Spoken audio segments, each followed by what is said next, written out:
Hi friends, my name is Manisha Wadhwani. Again आपके सामने एक नए टॉपिक के साथ में, that's name is cash flow statement. आज इस लेक्चर में हम डिस्कस करेंगे कैश फ्लो स्टेटमेंट। इसमें कितनी तरह की एक्टिविटीज़ होती हैं और क्या इसके ऑब्जेक्टिव होते हैं, इसका क्या डेफिनेशन होता है, ये सब आज हम इस लेक्चर में कवर करेंगे। और आई होप आपको मेरे वीडियोस पसंद आ रहे होंगे। अगर आपको हमारे वीडियोस पसंद आ रहे हैं तो प्लीज़ लाइक कीजिए, सब्सक्राइब कीजिए। और इस कैश फ्लो स्टेटमेंट के जो भी MCQ हैं वो मैं अपने यूट्यूब चैनल पे नीचे लिंक डाल दूँगी, जिससे आप इजीली मेरे टेलीग्राम चैनल पे जाके और सारे MCQ दे सकते हैं। नोट्स मैं अवेलेबल करवा दूँगी आपके लिंक के साथ ही। Thank you so much. So let's start. Hi friends, आज का हमारा चैप्टर है कैश फ्लो स्टेटमेंट। इस कैश फ्लो स्टेटमेंट के साथ में कैश फ्लो स्टेटमेंट आपका चैप्टर वाइज इसका वेटेज अच्छा रहेगा। इससे बहुत सारे आपसे MCQs पूछे जा सकते हैं। और इस लेक्चर में कैश फ्लो स्टेटमेंट के साथ में आपका AS3 भी कवर हो जाएगा, क्योंकि AS3 आपका कौन सा है, AS3 आपका अकाउंटिंग स्टैंडर्ड कैश फ्लो ही है, तो इसके साथ में आपका AS3 भी कवर हो रहा है। ओके, तो अब इसमें अपन समझते हैं कि कैश फ्लो स्टेटमेंट होता क्या है और इसमें क्या क्या चीज़ें आती हैं। देखो, इस लेक्चर में आपको क्या क्या लर्न करने को मिलेगा। एक तो कैश फ्लो स्टेटमेंट क्या होता है, इसका मीनिंग क्या होता है या कहाँ कहाँ पे एप्लीकेबल होता है। कैश फ्लो स्टेटमेंट में एक तो कैश से रिलेटेड एक्टिविटीज़ आती हैं और कैश इक्विवेलेंट एक्टिविटीज़ आती हैं। अब कैश इक्विवेलेंट एक्टिविटीज़ क्या क्या होती हैं वो आपको बाद में पता चलेगा। कैश इक्विवेलेंट एक्टिविटीज़ क्या होती हैं, उसमें क्या क्या चीज़ें आती हैं। और कैश फ्लो जो होता है वो 3 टाइप का होता है। एक तो ऑपरेटिंग एक्टिविटी से, एक आपका इन्वेस्टिंग एक्टिविटी से और एक आपका फाइनेंसिंग एक्टिविटी से। मेजरली 3 पार्ट होते हैं कैश फ्लो के। ऑपरेटिंग एक्टिविटी से कैश फ्लो, इन्वेस्टिंग एक्टिविटी से कैश फ्लो, फाइनेंशियल एक्टिविटी से कैश फ्लो। आप ऑपरेटिंग में कौन से ट्रांजेक्शन आएंगे, इन्वेस्टिंग में कौन से ट्रांजेक्शन आएंगे, फाइनेंसिंग में कौन से ट्रांजेक्शन आएंगे, वो आपको आगे पता चलेगा। लेकिन मेनली इसके ये 3 पार्ट होते हैं। ओके, इसमें इंटरेस्ट भी आपको देखने को मिलेगा, डिविडेंड आएगा, फॉरेन करेंसी ट्रांजेक्शन आएंगे, एक्स्ट्राऑर्डिनरी आइटम्स कौन से होते हैं, टैक्स का ट्रीटमेंट कैश फ्लो स्टेटमेंट में कैसा होता है, investor in subsidiary in associate and joint venture, acquisition and disposal of subsidiary business unit, non cash transaction and disclosure of cash and cash equivalent. ये सब चीज़ें आप इसमें आज पढ़ोगे। अब देखो, इसका इंट्रोडक्शन क्यों हुआ। कैश फ्लो का स्टेटमेंट का इंट्रोडक्शन इसलिए हुआ क्योंकि जो ट्रेडिशनल जो फाइनेंशियल स्टेटमेंट बनाए जाते थे उसमें वो इस तरह से इन्फॉर्म करते थे किससे ना आपको कितना कैश जनरेट हो रहा है और कितना यूटिलाइज हो रहा है ये पता नहीं चलता था प्रॉपर तरीके से। इसलिए कैश फ्लो स्टेटमेंट स्टार्ट किया गया। कैश फ्लो स्टेटमेंट में सिर्फ आपकी कैश की रिसिप्ट और कैश के पेमेंट आते हैं और कैश इक्विवेलेंट जो भी यूनिट्स होते हैं उनके पेमेंट और रिसिप्ट आते हैं। तो प्रॉपरली कैश कहाँ पे आपका खर्च हो रहा है और कहाँ पे रिसिप्ट आ रहा है, तो उसका समराइज फॉर्म किस में बनाया जाता है, समराइज फॉर्म में बनाया जाता है कैश फ्लो स्टेटमेंट। ठीक है, इसका मीनिंग क्या होता है, the summary of cash transaction. Cash transaction में रिसिप्ट भी आ जाएंगे और पेमेंट भी आ जाएगा during a accounting period is called as cash flow statement. और ये जो ट्रांजेक्शन होते हैं वो मेनली 3 कैटेगरी में डिवाइडेड होते हैं, ऑपरेटिंग एक्टिविटी, फाइनेंसिंग एक्टिविटी और इन्वेस्टिंग एक्टिविटी। अब आता है इसके ऊपर कौन सा अकाउंटिंग स्टैंडर्ड एप्लीकेबल होता है। AS3 जो होता है वो कैश फ्लो स्टेटमेंट होता है। AS3 क्या, AS3 आपका कैश फ्लो स्टेटमेंट होता है। तो इसके साथ में आपका वो AS भी कवर हो जाएगा, उससे रिलेटेड क्वेश्चंस पता आपको चल जाएंगे। इसके सारे MCQ मैं टेलीग्राम चैनल पे डाल दूँगी आज, जिससे आपको पूरा क्लियर हो जाएगा। ओके, अब इसके ऊपर AS3 एप्लीकेबल होता है और IAS 7 होता है और इंडिया 7 होता है। ठीक है, और AS3 अप्लाई आपके कोर्स में AS3 कवर है, AS3 है, AS10 है, फिक्स एसेट्स है, और आपका एक है ना अकाउंटिंग स्टैंडर्ड फिक्स एसेट्स भी है। तो कैश फ्लो स्टेटमेंट AS3 आपका इसके साथ कवर हो रहा है।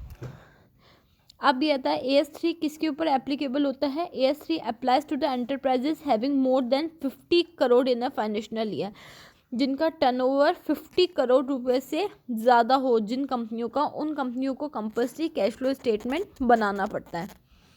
उन कंपनियों को कंपल्सरी कैश फ्लो स्टेटमेंट बनाना पड़ता है और एक लिस्टेड कंपनियों के ऊपर होता है।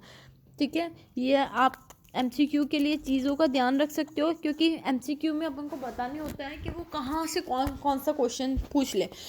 तो उसके लिए अपन को थियरी भी कलेक्ट करनी पड़ती है। उसके बाद आपको MCQ में आपका ये न्यूमेरिकल में भी कुछ भी क्वेश्चंस पूछ सकते हैं।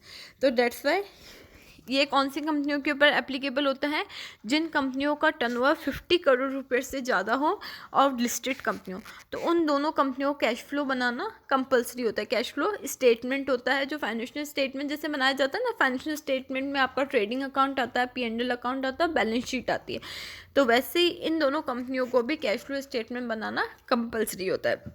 अब मैंने आपको बताया था कि कैश फ्लो स्टेटमेंट में एक तो आपका कैश आता है और एक आपका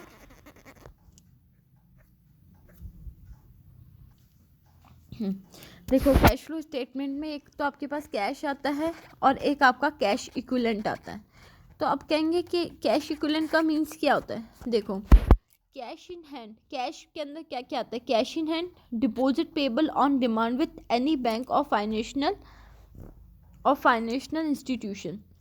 कैश के अंदर आएगा एक तो आपका कैश इन हैंड आएगा, और जो भी आपके डिपॉजिट्स हैं वो रीपेबल होंगे on demand with any bank और other financial statement. On demand जो रीपेबल होते हैं वो भी आपका कैश के रूप में ही माना जाएगा, वो भी आपका कैश ही होगा, क्योंकि कभी भी आप उसको कैश करवा सकते हो, तो वो भी आपके अंदर क्या होगा, कैश की इंफॉर्मेशन, कैश की डेफिनेशन में आएगा।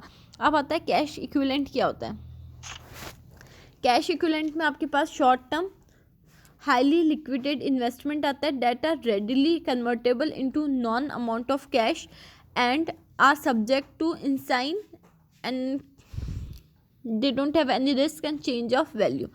देखो कैश इक्विवेलेंट का मतलब होता है वो सारी सिक्योरिटीज़ जिसको आप कभी भी कैश में कन्वर्ट करवा सकते हो without any of risk, without any risk, जिसको आप कैश इक्विवेलेंट का मतलब क्या होता है, short term highly liquidated investment. एक तो शॉर्ट टर्म होनी चाहिए। देखो कैश और कैश इक्विवेलेंट का मीन्स क्या होता है। कैश का मीन होता है cash in hand and deposit repayable on demand. जो भी डिपॉजिट हैं वो आपके पास रीपेबल होंगे on demand with any bank और फाइनेंशियल इंस्टीट्यूशन, मतलब उसको कभी भी आप कैश में कन्वर्ट करवा सकते हो। और कैश इक्विवेलेंट का मतलब क्या होता है। कैश इक्विवेलेंट का मतलब होता है short term highly liquidated investment that are readily convert into non amount of cash and are subject to insign non risk and change to value। see cash equivalent का मीन क्या होता है, मैं आपको बताती हूँ। कैश इक्विवेलेंट का मतलब ये होता है एक तो शॉर्ट टर्म सिक्योरिटीज और जो हाईली लिक्विडेट होती हैं। हाईली लिक्विडेट का मतलब क्या होता है, जिनको आप कभी भी कैश में कन्वर्ट करवा सकते हो विदाउट एनी रिस्क। तो वो सब सिक्योरिटीज़ आपके पास क्या हो जाएंगी, कैश इक्विवेलेंट। तो वो भी आपके पास किस में आएंगी, वो भी आपके पास कैश फ्लो स्टेटमेंट में आएंगी। ठीक है, आप इसके जो भी एग्जांपल होंगे वो नीचे जब अपन ट्रांजेक्शन्स करेंगे तो उसमें आपको पता चल जाएंगे। मैं बताऊंगी कि ये देखो कैश इक्विवेलेंट यूनिट्स है इसलिए ये कैश में आ रही है। ठीक है, जो ऑन डिमांड पेबल होती हैं और शॉर्ट टर्म होती हैं और जिनको आप कैश में कन्वर्ट कर सकते हो, तो वो कैश इक्विवेलेंट यूनिट्स हो जाएंगी। अब आता है मीनिंग ऑफ कैश फ्लो क्या होता है। कैश फ्लो में आपके पास एक तो इनफ्लो होता है और एक आपके पास आउटफ्लो होता है। इनफ्लो मतलब आपकी जितनी भी रिसिप्ट होती है और आउटफ्लो मतलब जितना भी आपका पेमेंट होता है। तो वो आपके पास कुल मिला के जो भी कैश का मूवमेंट होता है वो समराइज फॉर्म में कहाँ दिखाई देता है, कैश फ्लो स्टेटमेंट में। अब कैश फ्लो स्टेटमेंट में 3 तरफ की एक्टिविटीज़ से कैश और कैश के इक्विवेलेंट जो होते हैं एक्टिविटीज़ होती हैं। तो इसमें 3 एक्टिविटीज़ कौन कौन सी हो जाएंगी। एक तो आपकी ऑपरेटिंग कैश फ्लो हो जाएगा, एक आपका इन्वेस्टिंग कैश फ्लो हो जाएगा, एक आपका फाइनेंसिंग कैश फ्लो हो जाएगा। अब ऑपरेटिंग कैश फ्लो में क्या आएगा, इन्वेस्टिंग में क्या आएगा और फाइनेंसिंग में क्या क्या आएगा। देखो ऑपरेटिंग का मतलब क्या होगा। ऑपरेटिंग का मतलब होता है जिसमें डे टू डे की एक्टिविटीज़ आएंगी, वो आ जाएगी आपके पास ऑपरेटिंग है। इन्वेस्टमेंट का क्या मतलब होता है, जहाँ आपने इन्वेस्टमेंट किया है और कहीं से आपने मतलब जहाँ पे अपन ने कुछ इन्वेस्ट किया, जैसे अपन ने परचेज किया है, लैंड प्लॉट खरीदा है, ठीक है, या सेल किया है। इन्वेस्टमेंट से रिलेटेड जितनी भी एक्टिविटी होंगी वो किस में आएंगी, इन्वेस्टमेंट एक्टिविटी में। और फाइनेंस से रिलेटेड सारी एक्टिविटी किस में आएंगी, फाइनेंस एक्टिविटीज़ में आएंगी, जिसमें जैसे लोन लेना और डिविडेंड चुकाना, ये सब जो चीज़ें आएंगी वो सब किस में आ जाएंगी, आपकी फाइनेंसिंग एक्टिविटी में आ जाएंगी। ठीक है, अब देखो ऑपरेटिंग एक्टिविटी में क्या क्या चीज़ें आती हैं। ऑपरेटिंग एक्टिविटी में these are the principal revenue production activity of the enterprises. इसके एग्जांपल कैसे हो जाएंगे, देखो ऑपरेटिंग एक्टिविटी के एग्जांपल क्या क्या होते हैं।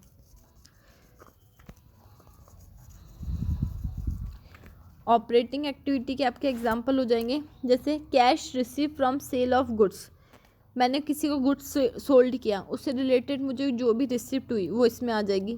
Cash receive from royalty fees commission and other revenue royalty fees वगैरह से रिलेटेड कोई भी अगर रिसिप्ट हुई तो इधर आ जाएगी। Cash payment to supplier, good और सर्विस के लिए सप्लायर को पेमेंट किया वो इधर आ जाएगा। और अगर मैंने अपने एम्प्लॉय के बिहाफ पर कुछ भी पेमेंट किया है तो वो भी इधर आ जाएगा। लेकिन इसमें ये चीज़ ध्यान रखना कि ऑपरेटिंग एक्टिविटी में इधर क्या आया, cash receive from sale of goods and rendering of services, ये ऑपरेटिंग में आया। अगर इस जगह ये आता कि cash receive from sale of plot तो वो किस में चला जाता, इन्वेस्टिंग एक्टिविटी में चला जाता। इधर क्या है, गुड्स से सेल करने से या सर्विस रेंडर करने से अगर आपको कोई भी रिसिप्ट हो रही है तो वो आपकी ऑपरेटिंग में होगा।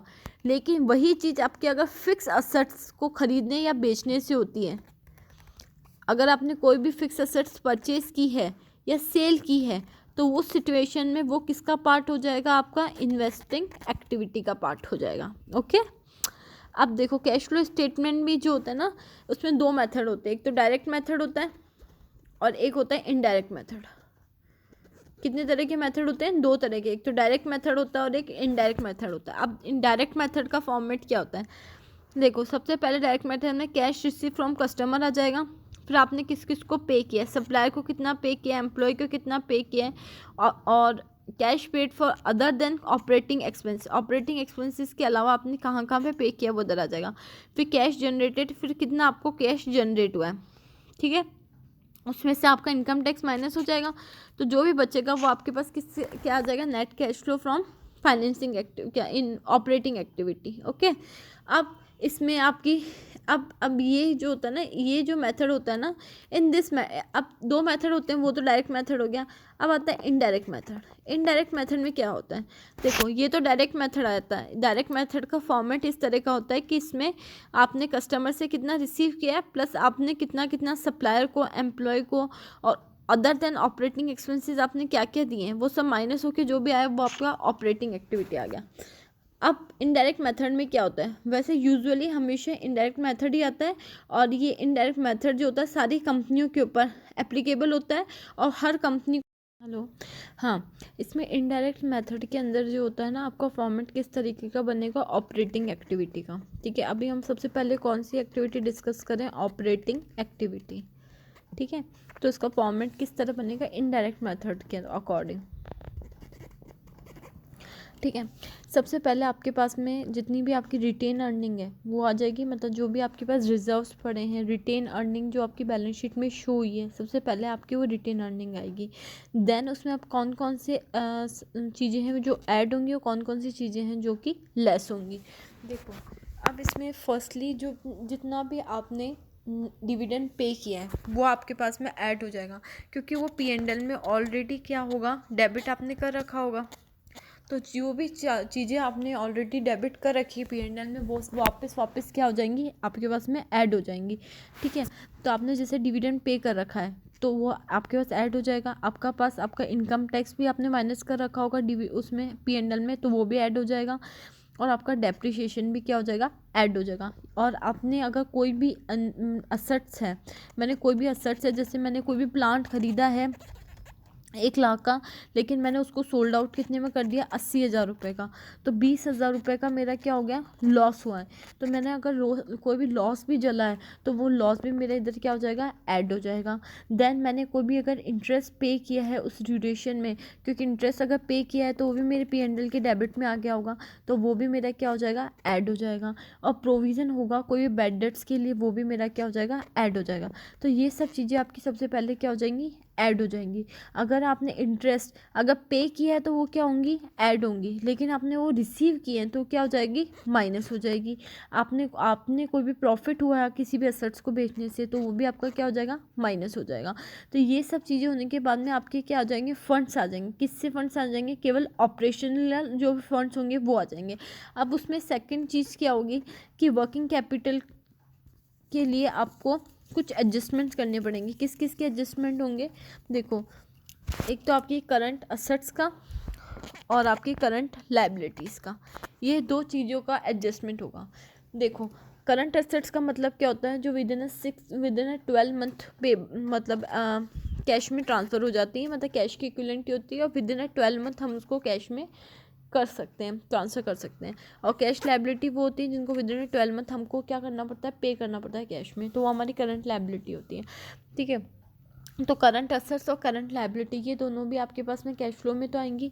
तो देखो, इसके अंदर क्या होगा कि अगर आपके पास में आपकी करंट लायबिलिटी का क्या, करंट लायबिलिटी में आपके पास क्या क्या आ जाएंगे, करंट लायबिलिटी में आपका कैश इन हैंड हो जाएगा, आपकी इन्वेंट्री हो जाएगी, आपका बिल्स रिसीवेबल्स हो जाएंगे। ठीक है, ये सब जो चीज़ें होंगी वो आपके करंट लायबिलिटी में आ जाएंगी। और भी एक दो चीज़ और भी हैं, वो भी सब आपके करंट असेट्स में आ जाएंगे, सॉरी। तो करंट असेट्स का क्या होगा इसमें, देखो, अगर आपके पास में आपके जो करंट असेट्स हैं वो डिक्रीज होते हैं, क्या हो रहे हैं, डिक्रीज मतलब पहले मेरे पास 1,30,000 रुपये थे, अब मेरे पास 1,20,000 रुपये रहे, 1,20,000 रुपये रहे, तो 10,000 क्या हो गए, डिक्रीज हो गए। तो ये 10,000 को आप क्या कर दोगे, ऐड। ठीक है, डिक्रीज हो गए तो आप क्या कर दोगे, ऐड। और यही चीज़ अगर इंक्रीज हो जाती, 1,30 से 1,40 हो जाता, तो आप क्या करते, 10,000 माइनस, 10,000 आप क्या कर देते, माइनस कर देते। अब इसमें अगर अपन करंट लायबिलिटी की बात करें,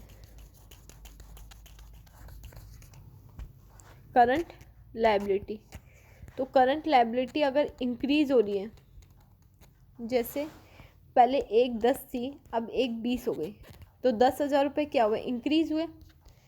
तो 10,000 रुपये अगर इंक्रीज हुए तो अपन क्या कर देंगे, इंक्रीज को प्लस, और यहीं अगर वो 100 रह जाते तो 10 को अपन क्या कर देते, माइनस।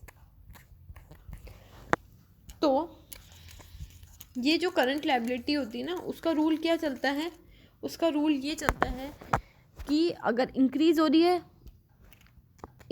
रही है तो प्लस कर दो, और डिक्रीज हो रही है तो माइनस कर दो। और करंट एसेट्स का रूल जस्ट अपोजिट चलता है, इंक्रीज हो रही है तो माइनस कर दो, और डिक्रीज हो रही है तो प्लस कर दो। ठीक है, तो आपके पास में फिर एंड में आप इनकम टैक्स भी अपन को माइनस करना पड़ेगा, क्योंकि अपन ने ऊपर इनकम टैक्स ऐड किया था, तो अब अपन को इनकम टैक्स क्या होता है, माइनस करना पड़ेगा। तो जो भी आपके पास कैश फ्लो हो जाएगा वो किससे आ जाएगा, आपका ऑपरेशनल एक्टिविटी से कैश फ्लो आ जाएगा। अब इसका एक एग्जाम्पल है जो मैं आपको एक बार बता देती हूँ, जिससे आपको पूरा क्लियर हो जाएगा। इसका एग्जाम्पल लेते हैं अपन,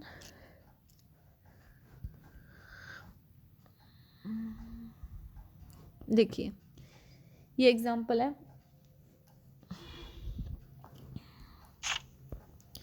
the net income reported in the income statement for the year is 1,10,000 rupees, और depreciation on fix asset was 44,000. The balance of current assets and current liability given in the beginning and end of the year, calculate the cash flow from the operational activities.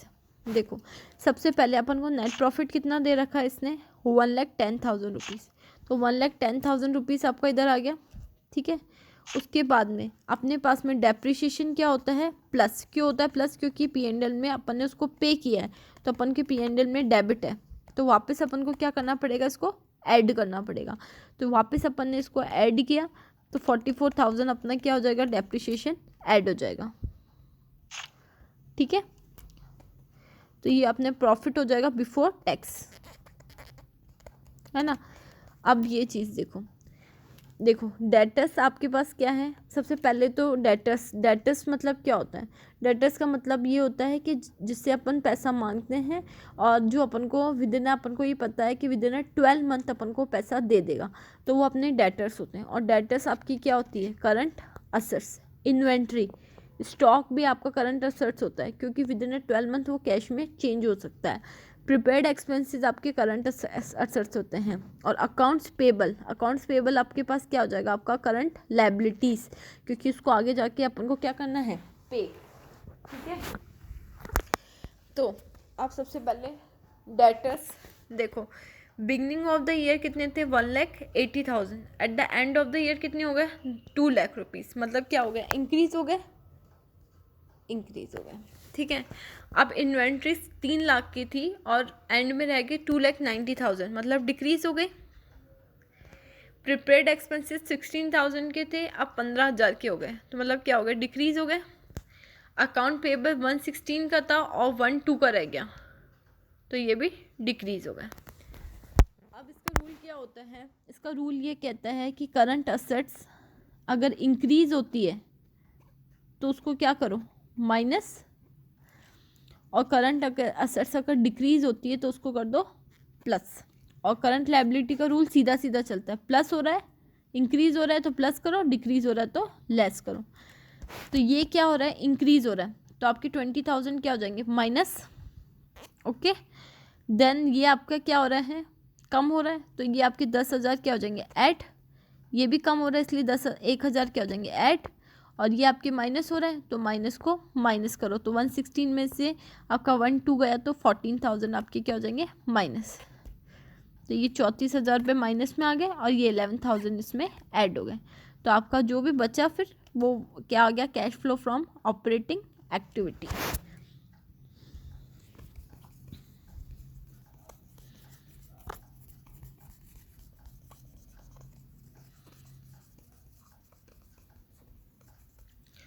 I hope आपको ये चीज़ पता चली होगी। देखो इसमें क्या होता है ना कि जो भी आपके पास में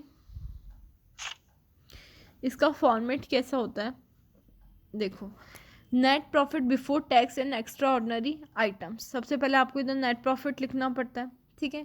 इसमें आप नॉन कैश और नॉन ऑपरेटिंग आइटम जो भी होंगे वो आप ऐड कर दोगे, जो मैंने आपको बताया था, which is already debited into P&L account, जो ऑलरेडी आपने P&L अकाउंट में डेबिट है। नॉन कैश और नॉन ऑपरेटिंग, डेप्रिसिएशन आपके पास ऐड हो जाएगा। आपने अगर इंटेंजिबल असेट्स का अमोर्टाइजेशन किया है तो वो भी आपके पास ऐड हो जाएगा। लॉस ऑन सेल भी आपके पास ऐड हो जाएगा। अगर loss on cell on fix assets भी इसमें आएगा, loss on cell on long term investment भी आपका इसमें ही आएगा। आपका टैक्स भी ऐड हो जाएगा। डिविडेंड आपने पे किया तो वो भी आपका ऐड हो जाएगा, प्लस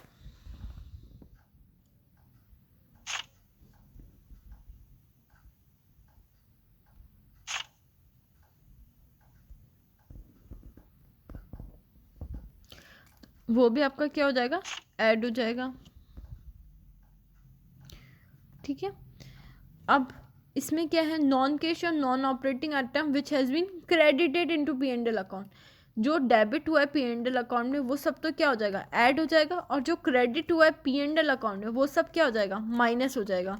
जैसे अगर प्रॉफिट हुआ है किसी भी असेट्स को सेल करने से तो वो माइनस हो जाएगा। लॉन्ग टर्म इन्वेस्टमेंट को सेल करने से प्रॉफिट हुआ है वो भी माइनस हो जाएगा। तो जो भी इनको माइनस करने के बाद में बचेगा बैलेंस, वो आपका क्या हो जाएगा, operating profit before working capital change.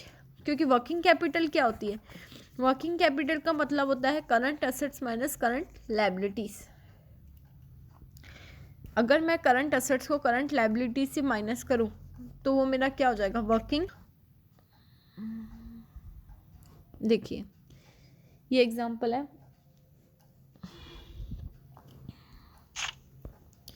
The net income reported in the income statement for the year is 1,10,000 rupees और depreciation on fix asset was 44,000. The balance of current assets and current liability given in the beginning and end of the year. Calculate the cash flow from the operational activities. देखो सबसे पहले अपन को net profit कितना दे रखा है इसने, 1,10,000 rupees. तो 1,10,000 rupees आपका इधर आ गया. ठीक है, उसके बाद में अपने पास में डेप्रिशिएशन क्या होता है, प्लस. क्यों होता है प्लस, क्योंकि P&L में अपन ने उसको पे किया है तो अपन के P&L में डेबिट है, तो वापस अपन को क्या करना पड़ेगा, इसको ऐड करना पड़ेगा. तो वापस अपन ने इसको ऐड किया तो 44,000 अपना क्या हो जाएगा, डेप्रिशिएशन ऐड हो जाएगा. ठीक है, तो ये अपने प्रॉफिट हो जाएगा बिफोर टैक्स, है ना. अब ये चीज़ देखो डेटर्स आपके पास क्या है. सबसे पहले तो डेटर्स मतलब क्या होता है, डेटर्स का मतलब ये होता है कि जिससे अपन पैसा मांगते हैं और जो अपन को विदिन अपन को ये पता है कि विदिन 12 मंथ अपन को पैसा दे देगा, तो वो अपने डेटर्स होते हैं. और डेटर्स आपकी क्या होती है, करंट असेट्स. इन्वेंट्री स्टॉक भी आपका करंट असेट्स होता है क्योंकि विदिन 12 मंथ वो कैश में चेंज हो सकता है. प्रीपेड एक्सपेंसेस आपके करंट असेट्स होते हैं. और अकाउंट्स पेबल आपके पास क्या हो जाएगा, आपका करंट लायबिलिटीज़, क्योंकि उसको आगे जाके अपन को क्या करना है, पे. ठीक है, तो आप सबसे पहले डेटर्स देखो. बिगनिंग ऑफ द ईयर कितने थे, 1,80,000. At the end of the year कितने हो गए, 2 लाख रुपीज़. मतलब क्या हो गया, इंक्रीज हो गए. ठीक है, अब इन्वेंट्रीज 3 लाख की थी और एंड में रह गई 2,90,000, मतलब डिक्रीज हो गई. प्रीपेड एक्सपेंसेस 16,000 के थे, अब 15,000 के हो गए, तो मतलब क्या हो गया, डिक्रीज हो गए. अकाउंट पेबल 116 का था और 12 का रह गया, तो ये भी डिक्रीज हो गया.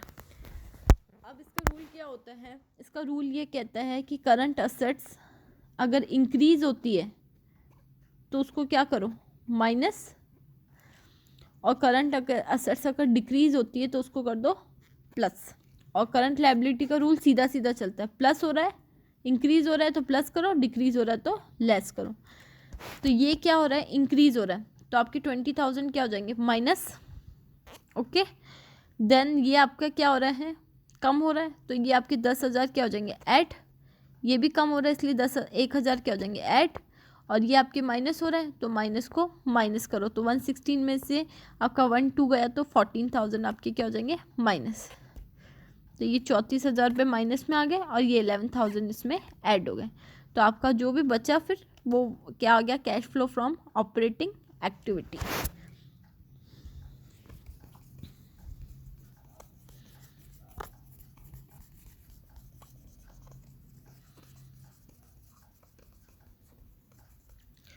आई होप आपको ये चीज़ पता चली होगी. देखो इसमें क्या होता है ना कि जो भी आपके पास में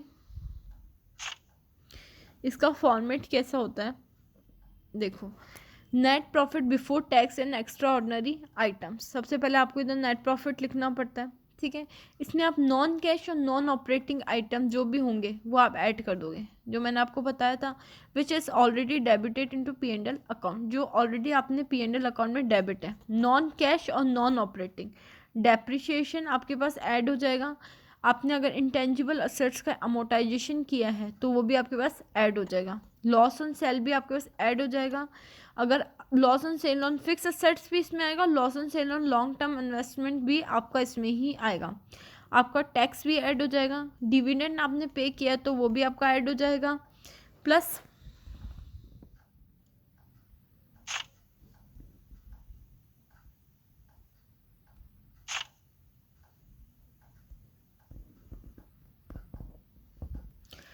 वो भी आपका क्या हो जाएगा, ऐड हो जाएगा. ठीक है, अब इसमें क्या है, नॉन कैश और non operating item which has been credited into P&L account. जो डेबिट हुआ है P&L अकाउंट में वो सब तो क्या हो जाएगा, ऐड हो जाएगा. और जो क्रेडिट हुआ है P&L अकाउंट में वो सब क्या हो जाएगा, माइनस हो जाएगा. जैसे अगर प्रॉफिट हुआ है किसी भी असेट्स को सेल करने से तो वो माइनस हो जाएगा. लॉन्ग टर्म इन्वेस्टमेंट को सेल करने से प्रॉफिट हुआ है वो भी माइनस हो जाएगा. तो जो भी इनको माइनस करने के बाद में बचेगा बैलेंस वो आपका क्या हो जाएगा, operating profit before working capital change. क्योंकि वर्किंग कैपिटल क्या होती है, वर्किंग कैपिटल का मतलब होता है current assets minus current liabilities. अगर मैं करंट एसेट्स को करंट लायबिलिटीज से माइनस करूं तो वो मेरा क्या हो जाएगा, वर्किंग। तो करंट एसेट्स में से करंट लायबिलिटी माइनस हो जाती है तो वो आपका क्या हो जाता है, वर्किंग कैपिटल हो जाता है। क्योंकि आपका करंट एसेट्स भी आपका कैश इक्विवेलेंट होता है और करंट लायबिलिटी भी आपकी कैश इक्विवेलेंट मानी जाती है, इसलिए कैश फ्लो स्टेटमेंट में आती है। ठीक है, जो भी इसमें चेंजेस होते हैं, जैसे मैंने आपको बताया था डिक्रीज और इंक्रीज का इनका क्या फॉर्मेट रहता है, तो उस अकॉर्डिंग जो भी चेंजेस आते हैं वो इसमें आ जाएंगे। एक इलस्ट्रेशन नंबर 4 है, इसमें हमको सिर्फ अभी तो अपन ने ऑपरेशनल एक्टिविटी के बारे में सीखा है, तो अपन को ये पता करना है कि कौन सा ऐसा ट्रांजैक्शन है जो ऑपरेशनल एक्टिविटी में आएगा। सी फर्स्ट ट्रांजैक्शन है cash cell of goods, good को अपन ने सोल्ड किया है कैश में, तो वो क्या किस में आएगा, ऑपरेशनल एक्टिविटी में। Cash paid to supplier of raw material, raw material के लिए सप्लायर को अपन ने कैश में पेमेंट किया, ये भी किस में आ जाएगा, ऑपरेशनल में। कैश पेमेंट ऑफ सैलरी और वेजेस टू एम्प्लॉय को सैलरी पे की, वो भी किस में आ जाएगा, अपना ऑपरेशनल में। Cash payment to acquire of fix assets, अगर फिक्स एसेट्स को परचेज करने के लिए अपन ने कैश में पेमेंट किया तो वो ऑपरेशनल में आएगा, no. Cash proceed from issue of share भी अपने पास में ऑपरेशनल में नहीं आएगा। डिविडेंड, अब आता है डिविडेंड। अब देखो इसमें क्या होगा ना, डिविडेंड का प्रॉपर एक टॉपिक है, उसमें आपको ये पता करना है, क्योंकि डिविडेंड जो होता है ना फाइनेंसिंग एक्टिविटी में भी आता है ना। तो अपन को ये डिविडेंड जब तक इन्फॉर्मेशन प्रॉपर नहीं हो, अपन यही मानेंगे डिविडेंड किससे रिलेटेड है, ये डिविडेंड अपना रिलेटेड है किससे, इशू ऑफ शेयर कैपिटल से। इसीलिए इन्होंने क्या किया है, इशू ऑफ शेयर, इन्होंने ये माना है कि डिविडेंड कैपिटल से रिलेटेड है, इशू ऑफ शेयर कैपिटल से, इसलिए इन्होंने इसको किस में डाल दिया, फाइनेंसिंग में। जो अपना ऑपरेशनल में डिविडेंड आता है वो अलग डिविडेंड आता है, ये जब अपन फाइनेंसिंग एक्टिविटी पढ़ेंगे तो उसमें आपको क्लियर हो जाएगा। इंटरेस्ट रिसीव्ड ऑन इन्वेस्टमेंट पे अपन ने रिसीव किया इंटरेस्ट, ये भी अपने पास में नहीं आएगा। इंटरेस्ट ऑन डिबेंचर, ये भी अपने पास में नहीं आएगा। पेमेंट ऑफ इनकम टैक्स किसका पार्ट है, ऑपरेशनल का, तो वो किस में आ जाएगा, ऑपरेशनल एक्टिविटी में। Cash payment of long term loan भी इसमें नहीं आएगा। ठीक है, तो आई होप आपको थोड़ा बहुत तो क्लियर हुआ होगा, एटलीस्ट आपको ये पता चला होगा कि ऑपरेशनल एक्टिविटी में क्या क्या चीज़ें आती हैं और क्या नहीं आती हैं। ठीक है, अब हम दूसरा एग्जाम्पल लेते हैं। देखो अब अपन बात करते हैं इन्वेस्टिंग एक्टिविटी में क्या क्या आते हैं। 3 तरह की एक्टिविटी होती है, एक ऑपरेशनल एक्टिविटी होती है, एक इन्वेस्टिंग एक्टिविटी होती है, एक फाइनेंसिंग एक्टिविटी होती है, राइट। तो अब इन्वेस्टिंग एक्टिविटी में क्या क्या चीज़ें आती हैं। See investing activity refer to the transaction that affect the purchase and sale of fix asset and long term assets and investment. Investing activity का मतलब ये होता है कि जितना भी अपन ने जो भी परचेज या सेल किया है, किसको सेल परचेज किया है, लॉन्ग टर्म असेट्स को, इन्वेस्टमेंट को, वो सब हमारे किस में आ जाएंगे, इन्वेस्टिंग एक्टिविटी में आ जाएंगे। जैसे इन्वेस्टिंग एक्टिविटी के एग्जांपल क्या है, जैसे मैंने फिक्स असेट्स को एक्वायर करने के लिए कैश में पेमेंट दिया, कैश में अगर मैंने किसी फिक्स असेट्स को बेचा तो वो भी मेरे इसमें आ जाएगा, और मैंने किसी भी कैश पेमेंट किया शेयर्स को एक्वायर करने के लिए तो वो भी इन्वेस्टिंग एक्टिविटी में आ जाएगा। कैश रिसीव किया है from the repayment of advance, वो भी इसमें आ जाएगा। किसी प्लांट मशीनरी को मैंने सेल किया है, वो भी इन्वेस्टिंग एक्टिविटी है। और इसके अलावा मैंने थर्ड पार्टी को पेमेंट किया है, वो भी आ जाएगा। लोन का अमाउंट का पेमेंट किया है, और मैंने कोई भी इनटेंजिबल असेट्स भी परचेज या सेल की है, वो भी किस में आ जाएगी, इन्वेस्टिंग एक्टिविटी में आ जाएंगी। आपके गवर्नमेंट के जितने भी बॉन्ड्स हैं वो भी आपके पास में किस में आ जाएंगी, इन्वेस्टिंग में आ जाएंगी। ये इन्वेस्टिंग में क्यों आएंगी, क्योंकि ये सब आपका इन्वेस्टमेंट है बिजनेस में। जो भी बिजनेस का आपका इन्वेस्टमेंट है वो सब आपकी इन्वेस्टिंग एक्टिविटीज़ होंगी। जैसे मैंने कोई भी अपना प्लॉट लिया तो वो मेरा इन्वेस्टमेंट है ना, वो मेरा इन्वेस्टमेंट है अपने बिजनेस को, इसलिए वो मेरा इन्वेस्टमेंट एक्टिविटी में आई। जैसे मैंने कोई भी गुडविल ली अपनी शॉप के लिए तो वो भी मेरा इन्वेस्टमेंट है ना। और अगर मैंने किसी को भी, अगर कोई भी मैंने शेयर सेल की हैं तो वो परचेज़ किए हैं तो वो भी मेरे क्या है, इन्वेस्टिंग एक्टिविटी है कि मैंने शेयर्स लिए हैं या मैंने शेयर्स सेल किए हैं। तो जो भी हमारा इन्वेस्टमेंट होता है ना वो हमारा किस में आता है, इन्वेस्टिंग एक्टिविटी में आता है। सी अब इसका एक एग्जाम्पल है इन्वेस्टिंग एक्टिविटी का आपके सामने।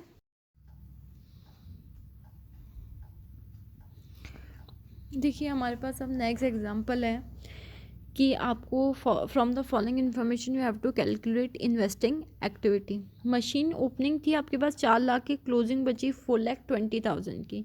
एक्यूमुलेटेड डेप्रिसिएशन था 1 लाख रुपए का, क्लोजिंग बचा 1,10,000 का। पेटेंट था 280 का, एंड में बचा 160 का। ड्यूरिंग द ईयर मशीन की कॉस्टिंग थी 40,000 रुपये की, और उस मशीन के ऊपर ऑलरेडी आपके पास एक्यूमुलेटेड डेप्रिसिएशन कितना था 24,000 का, और उसको मैंने सोल्ड कितने में कर दिया 20,000 रुपये में।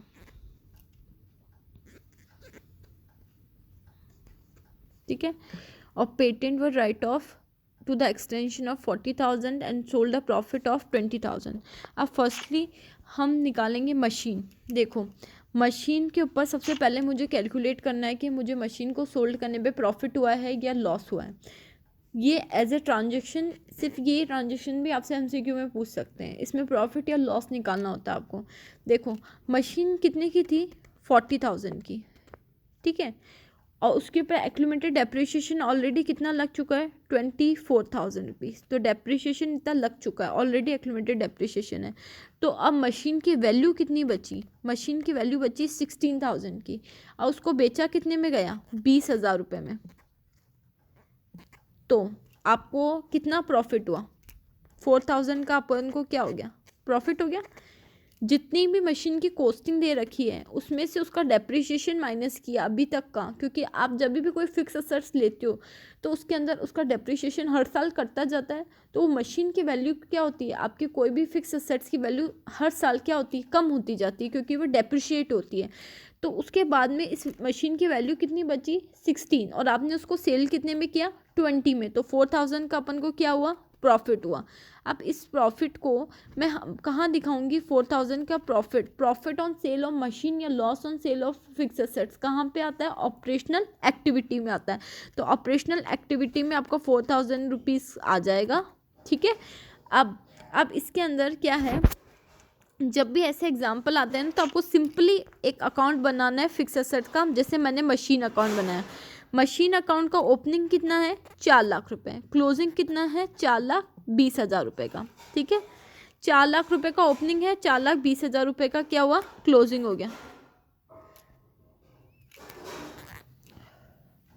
ठीक है, अब इसमें अपन ने क्या किया है, अपन ने मशीन सोल्ड कितने में की है 20,000 रुपये में, नहीं सॉरी मशीन सोल्ड 20,000 में की है ना, हाँ 20,000 में अपन ने मशीन सोल्ड की है। ठीक है, और उसके ऊपर अपना डेप्रिसिएशन कितना आया 24,000 रुपीज़ का डेप्रिसिएशन आ गया, तो 24,000 आपने इधर दिखा दिए। ठीक है, अब इसके ऊपर अपन को कितने का प्रॉफिट हुआ है 4,000 रुपीज़ का प्रॉफिट हुआ है। ठीक है, तो प्रॉफिट अपन ने कहाँ पे दिखा दिया, इधर दिखाया, इधर अपन ने इनफ्लो दिखा दिया, इधर अपन ने अपना प्रॉफिट दिखा दिया कि 4,000 रुपये का मेरे को प्रॉफिट हुआ है, क्योंकि सेल इधर आती है तो परचेज इधर आएगी। ठीक है, अब 4,20,000 प्लस 20 प्लस 24,000 कितना हो गया 4,64,000 रुपीज़, और इधर की टोटल क्या आ रही है 4,40,000 रुपीज़। 4,44,000 रुपीज़ माइनस 4,64,000 कितना बचा 24,000 रुपीज़। इधर आया ओके सॉरी ये 4,000 रुपये था, हाँ, तो 4,64,000 रुपीज़ माइनस 4,04,000 रुपीज़, तो कितना बचा आपके पास में बैलेंस 60,000 रुपीज़। तो ये 60,000 रुपीज़ क्या हो जाएगा अपन पास में, ये जो 60,000 रुपीज़ का आपके पास बैलेंस बचा है ये क्या होगा आपका, इस 60,000 का बैलेंस आपके पास जो बचा है वो आप अज्यूम करोगे आपका बैलेंसिंग फिगर। तो अगर इधर की साइड आया है तो अपन ये अज्यूम करेंगे कि ड्यूरिंग द ईयर हमने 60,000 रुपीज़ की मशीन न्यू परचेज की थी, तो ये आपका परचेज ऑफ मशीन हो जाएगा। अगर आपका डेबिट साइड में बैलेंसिंग फिगर आता है तो आप उसको क्या अज्यूम करोगे परचेज ऑफ मशीन या fix asset during the year. Okay, ठीक है, तो आपके पास में ये परचेज हो जाएगा आपका 60,000 रुपीज़ का। ओके, अब एग्जाम्पल अपन ऐसे और करेंगे तो आपको पूरी क्लियरिफाई हो जाएगा। बस अभी आपको ये तो समझ में आ गया होगा कि प्रॉफिट या लॉस कैसे कैलकुलेट करते हैं। हाँ, तो ये आपका बैलेंसिंग फिगर क्या हो जाएगा, आपका परचेज ऑफ मशीन हो जाएगा 60,000 रुपीज़ का। आप इसको इन्वेस्टिंग एक्टिविटी में आपका क्या क्या आ जाएगा, एक तो आपका सेल ऑफ मशीन आता है, तो मशीन आपने कितने में सोल्ड की थी 20,000 में, तो वो आपका आ जाएगा। ठीक है, उसके बाद में अपन ने मशीन परचेज़ कितने में की बैलेंसिंग फिगर से 60,000 रुपीज़ में, तो वो 60,000 आपका क्या हो जाएगा, माइनस हो जाएगा।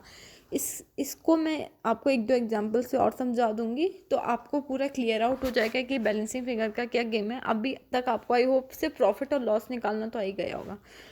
ठीक है, अब सेकंड है आपका पेटेंट इसमें हमेशा आपको एक अकाउंट बना लो इनका, जिससे आपको इजीली पता चल जाएगा कि कितना आपका आ रहा है कितना जा रहा है।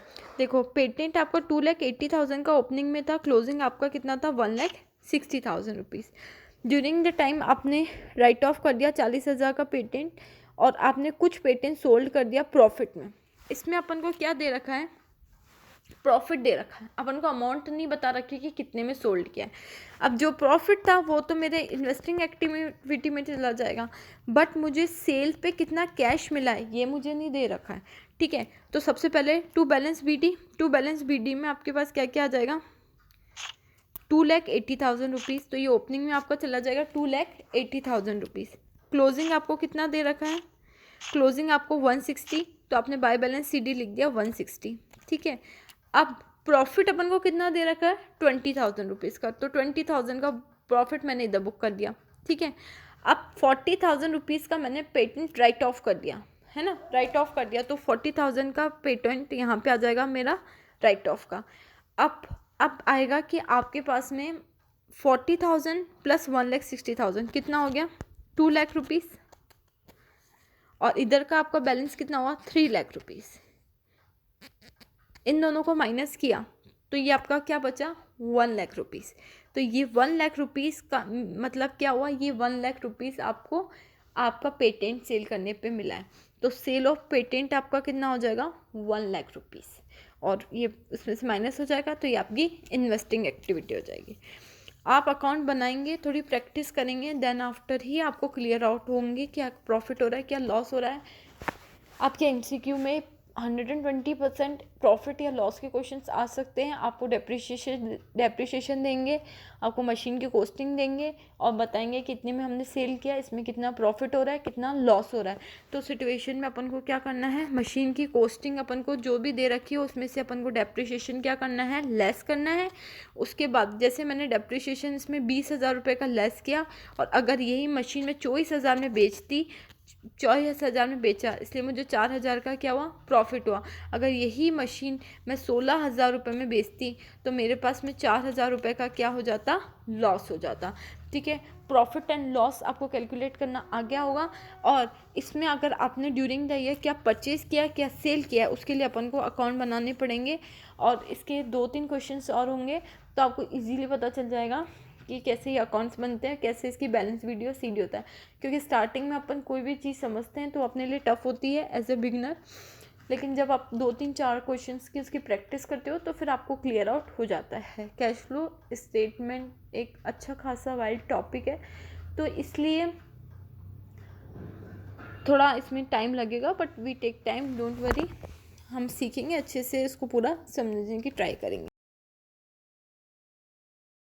हाँ, तो ये आपका बैलेंसिंग फिगर क्या हो जाएगा, आपका परचेज ऑफ मशीन हो जाएगा 60,000 रुपीज़ का। आप इसको इन्वेस्टिंग एक्टिविटी में आपका क्या क्या आ जाएगा, एक तो आपका सेल ऑफ मशीन आता है, तो मशीन आपने कितने में सोल्ड की थी 20,000 में, तो वो आपका आ जाएगा। ठीक है, उसके बाद में अपन ने मशीन परचेज़ कितने में की बैलेंसिंग फिगर से 60,000 रुपीज़ में, तो वो 60,000 आपका क्या हो जाएगा, माइनस हो जाएगा। इसको मैं आपको एक दो एग्जांपल से और समझा दूंगी तो आपको पूरा क्लियर आउट हो जाएगा कि बैलेंसिंग फिगर का क्या गेम है। अभी तक आपको आई होप से प्रॉफिट और लॉस निकालना तो आ ही गया होगा। ठीक है, अब सेकंड है आपका पेटेंट इसमें हमेशा आपको एक अकाउंट बना लो इनका, जिससे आपको इजीली पता चल जाएगा कि कितना आपका आ रहा है कितना जा रहा है। देखो, पेटेंट आपका 2,80,000 का ओपनिंग में था, क्लोजिंग आपका कितना था 1,60,000 रुपीज़। ड्यूरिंग द टाइम आपने राइट ऑफ कर दिया 40,000 का पेटेंट, और आपने कुछ पेटेंट सोल्ड कर दिया प्रॉफिट में। इसमें अपन को क्या दे रखा है, प्रॉफिट दे रखा है, अपन को अमाउंट नहीं बता रखी कि कितने में सोल्ड किया है। अब जो प्रॉफिट था वो तो मेरे इन्वेस्टिंग एक्टिविटी में चला जाएगा, बट मुझे सेल पे कितना कैश मिला है ये मुझे नहीं दे रखा है, ठीक है। तो सबसे पहले टू बैलेंस BD में आपके पास क्या क्या आ जाएगा, 2,80,000 रुपीज़। तो ये ओपनिंग में आपका चला जाएगा 2,80,000 रुपीज़। क्लोजिंग आपको कितना दे रखा है, क्लोजिंग आपको 160, तो आपने बाय बैलेंस CD लिख दिया 160, ठीक है। अब प्रॉफिट अपन को कितना दे रखा है, 20,000 रुपीज़ का, तो 20,000 का प्रॉफिट मैंने इधर बुक कर दिया, ठीक है। अब 40,000 रुपीज़ का मैंने पेटेंट राइट ऑफ कर दिया, है ना, राइट ऑफ कर दिया, तो 40,000 का पेटेंट यहाँ पे आ जाएगा मेरा राइट ऑफ का। अब आएगा कि आपके पास में 40,000 प्लस 1,60,000 कितना हो गया, 2 लाख रुपीज़, और इधर का आपका बैलेंस कितना हुआ, 3 लाख रुपीज़। इन दोनों को माइनस किया तो ये आपका क्या बचा, 1 लाख रुपीज़। तो ये 1 लाख रुपीज़ का मतलब क्या हुआ, ये 1 लाख रुपीज़ आपको आपका पेटेंट सेल करने पे मिला है। तो सेल ऑफ पेटेंट आपका कितना हो जाएगा, 1 लाख रुपीज़, और ये उसमें से माइनस हो जाएगा, तो ये आपकी इन्वेस्टिंग एक्टिविटी हो जाएगी। आप अकाउंट बनाएंगे, थोड़ी प्रैक्टिस करेंगे, देन आफ्टर ही आपको क्लियर आउट होंगे क्या प्रॉफिट हो रहा है, क्या लॉस हो रहा है। आपके MCQ में 120% प्रॉफिट या लॉस के क्वेश्चंस आ सकते हैं। आपको डेप्रिसिएशन देंगे, आपको मशीन की कॉस्टिंग देंगे और बताएंगे कि इतने में हमने सेल किया, इसमें कितना प्रॉफिट हो रहा है, कितना लॉस हो रहा है। तो सिचुएशन में अपन को क्या करना है, मशीन की कॉस्टिंग अपन को जो भी दे रखी है उसमें से अपन को डेप्रिसिएशन क्या करना है, लेस करना है। उसके बाद जैसे मैंने डेप्रिसिएशन इसमें 20,000 रुपये का लेस किया, और अगर यही मशीन में 24,000 में बेचती, 24,000 में बेचा, इसलिए मुझे 4,000 का क्या हुआ, प्रॉफिट हुआ। अगर यही मशीन मैं 16,000 रुपये में बेचती तो मेरे पास में 4,000 रुपये का क्या हो जाता, लॉस हो जाता, ठीक है। प्रॉफिट एंड लॉस आपको कैलकुलेट करना आ गया होगा। और इसमें अगर आपने ड्यूरिंग द ईयर क्या परचेज़ किया, क्या सेल किया, उसके लिए अपन को अकाउंट बनाने, देखिए जहाँ रही आपके परचेज़ और सेल के ये जो बैलेंसिंग फिगर निकालना, ये शुरू में आपको थोड़ा बहुत टफ लग सकता है, लेकिन धीरे धीरे जब हम इन क्वेश्चंस की प्रैक्टिस करेंगे, 3-4 क्वेश्चन हम करेंगे, तो उसके बाद हमको पता चलेगा कि कैसे बैलेंसिंग फिगर निकलता है, कैसे क्या होता है। स्टार्टिंग में हर चीज़ थोड़ी टफ ही होती है, देन लेटर ऑन हम जैसे प्रैक्टिस करेंगे, पॉजिटिव एटीट्यूड रखेंगे, तो नेचुरली सब चीज़ें आ जाती हैं।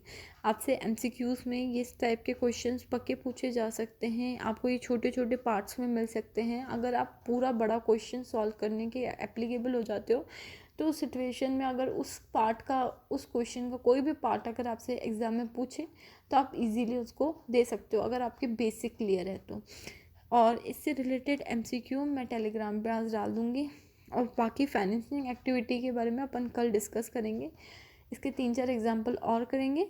और आई होप आपको हमारा लेक्चर पसंद आया होगा, और प्लीज़ अगर आपको पसंद आ रहा है लेक्चर तो प्लीज़ लाइक कीजिए, सब्सक्राइब कीजिए हमारे चैनल को। Thank you.